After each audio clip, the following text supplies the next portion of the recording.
Alors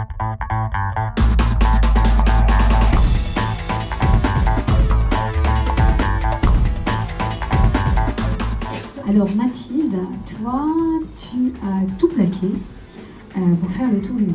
Tu parles aussi de force d'innovation décuplée. Alors Mathilde, fais-nous rêver. Voilà, donc je vais vous raconter ma petite histoire de ces 3 dernières années.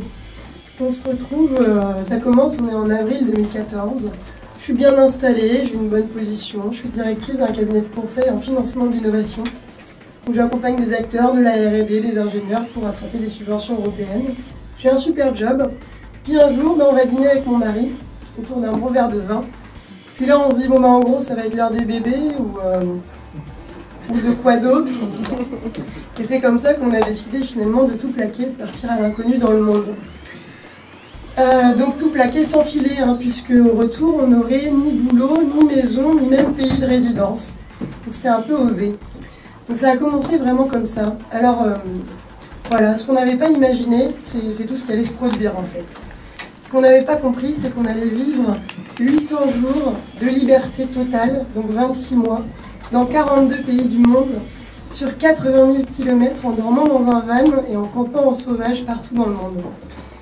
Et surtout, ce qu'on n'avait pas compris, enfin ce que j'avais pas compris, c'est que cette expérience allait être aussi riche et intense. C'est que j'allais vivre en fait d'amour et d'eau fraîche au contact avec la nature, avec le partenaire que j'aime. C'est que j'allais rencontrer des gens extraordinaires tous les jours, de toutes les couleurs, de toutes les religions, de toutes les catégories sociales, avec qui j'allais nouer des échanges super forts, sans peur, sans jugement. Et du coup, voilà, donc cette expérience a été absolument incroyable et a rempli mon cœur d'émotions d'une intensité rarement atteinte.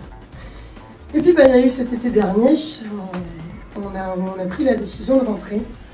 Donc là, finalement, ce que j'avais pas vu venir, c'est que j'allais me prendre un mur à peu près à 180 km/h en plein dans ma face, donc ça a été assez violent. Ce qui s'est produit, c'est que j'ai été très déboussolée. En réalité, les valeurs qui étaient véhiculées dans l'écosystème parisien ne calaient plus du tout avec ce que je ressentais.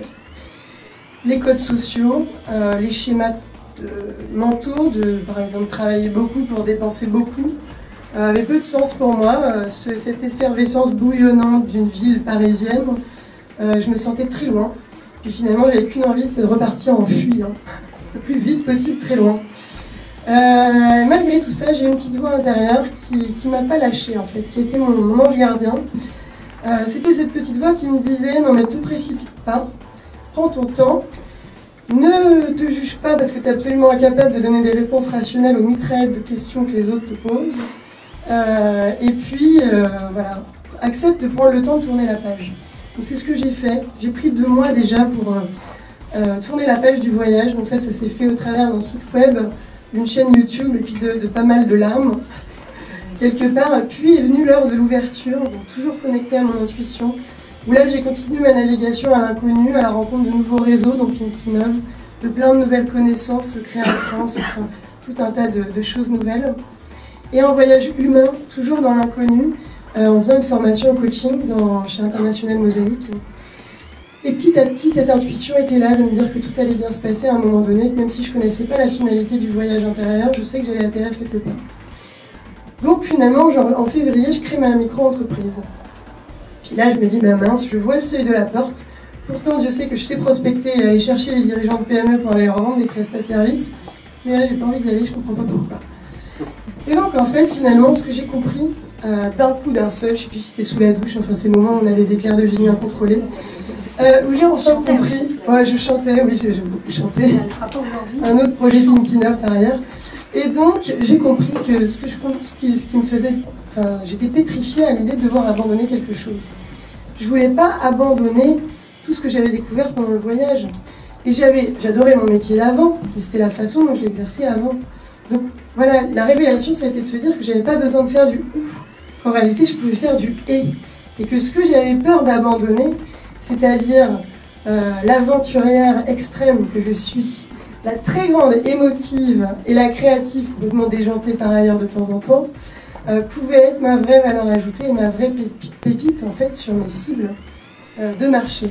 Donc c'est là qu'est née Créose, ma société, donc, que j'essaie de développer aujourd'hui, qui a pour cible les PME innovantes, que je trouve les grandes et traditionnelles d'ailleurs, les PME du terroir, les PME industrielles, qui ont des industries, enfin des technos, voilà, des produits qui sont un peu les oubliés de la bulle digitale d'Open Innovation, des grands groupes et des startups.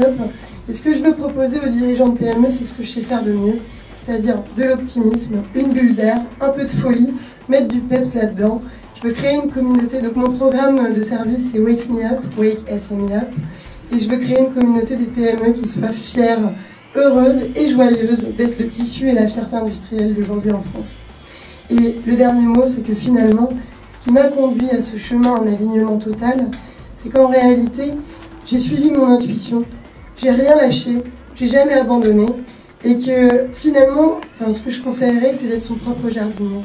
Voilà, si soi-même on est capable de nourrir sa plante, on pourra apporter une vision du haut monde qui nous est propre et une vraie valeur ajoutée. Voilà.